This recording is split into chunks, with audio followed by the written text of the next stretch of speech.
ครอบครัวก็ใส่สบายดีท่านผู้ชมพ่อกับข้าพเจ้าขมูลเอาก็ใส่คนเก่าคนเดิมเพิ่มเติมสิพาท่านผู้ชมไปเบิ่งสวนพักนั่งนุชเถาเอฟก่อนท่านผู้ชม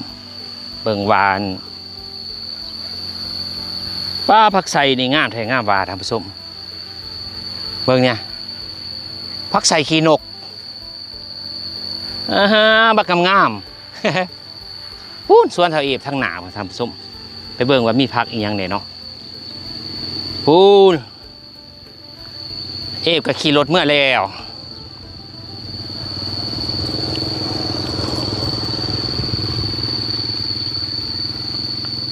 เบิ่ง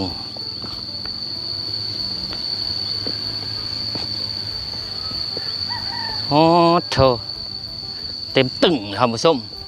แต่ว่าผมมีพักที่จะสามารถเอาออกคายได้เนาะเบิ่งนี่มันตอบแสงเด้อท่านผู้ชมมันก็เป็นสีหมื่นตัวนี้แม่นนั่นทางนี้แม่น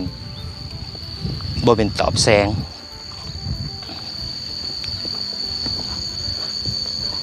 มันมีห่วยได้ทางด้านหน้าท่านผู้ชมห่วยทั้ง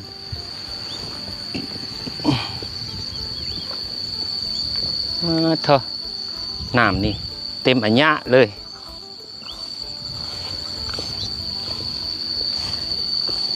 เบิ่งลงพักนะลงพักบักหลายๆท่านผู้ชมตัวสวนนางนุชนี่เป็นนั่นสวนเทียนหลากสีหลากลายสีท่านผู้ชม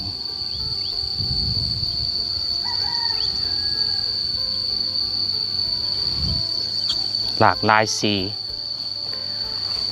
นี่ครบทุกสีตัวนี้สวนเป็นสวนสางสีสันท่านผู้ชม สวนนางนุชเป็นนั่น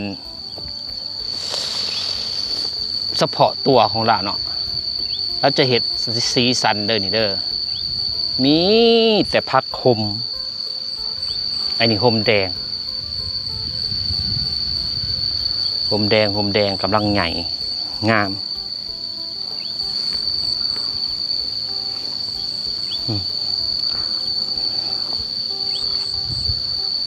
เราเห็ดซับได้ท่านผู้ชมซับซีเลย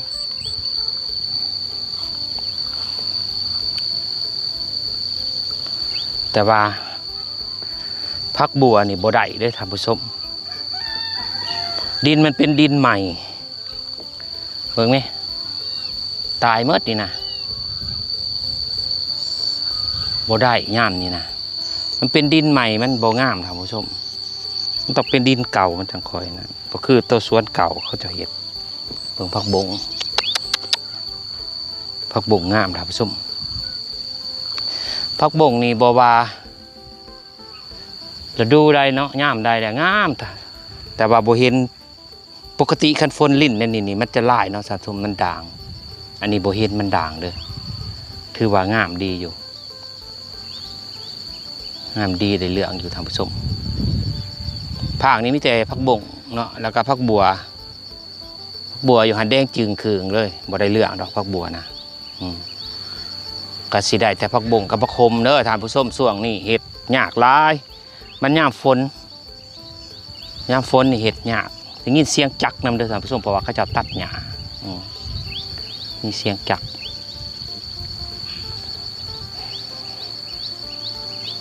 เบิ่งความมันงามเด้อ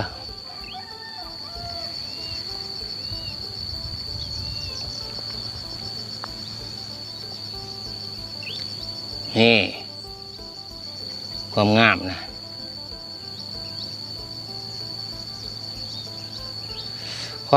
ความสำนานในการหวานท่านผู้ชมสม่ำเสมอเอาแท้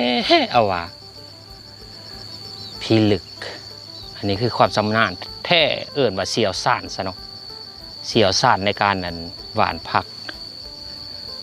กระเบิงอยู่ตอนมันออกนี่แหละท่านผู้ชม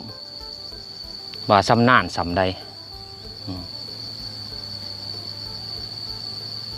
ตัวนี้เป็นดินตอนใหม่ดินที่เล่าสื่อใหม่เด้อท่านผู้ชมเท่าเอฟสื่อใหม่เพราะว่าส่วนตัวเก่าหันกระเจ้ายกเลิกเนาะยกเลิกบ่ได้เฮ็ดแหละก็เลย ได้สื่อดินต่างหากท่านผู้ชมนี่เราสื่อหลอกนี่แหละ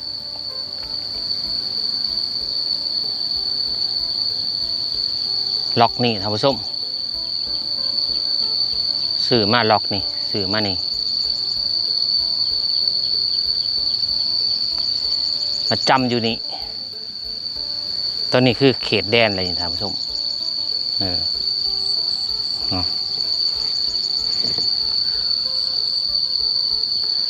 แต่ว่าน่านพักทางด้านหลังข้าพเจ้านี่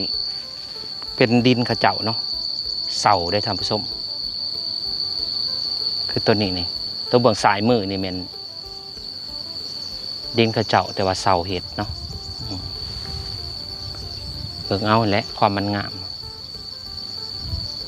อันนี้คือส่วนนี้สวนเถอเอฟนางนุชบ่มีพักสีจะสามารถเอาออกได้เนาะเพราะว่ามันยังหน่อยอยู่ท่านผู้ชมอีกประมาณ4-5 มือนี่ก็เอาออกแล้วนี่นะท่านผู้ชมงามนี่นะเนาะเพราะว่ามันความสุ่มมันสูงความสุ่มหลายแล้วก็เล็งก็ใส่ยูเรียแหละท่านผู้ชมใส่ปุ๋ยเล็งมัน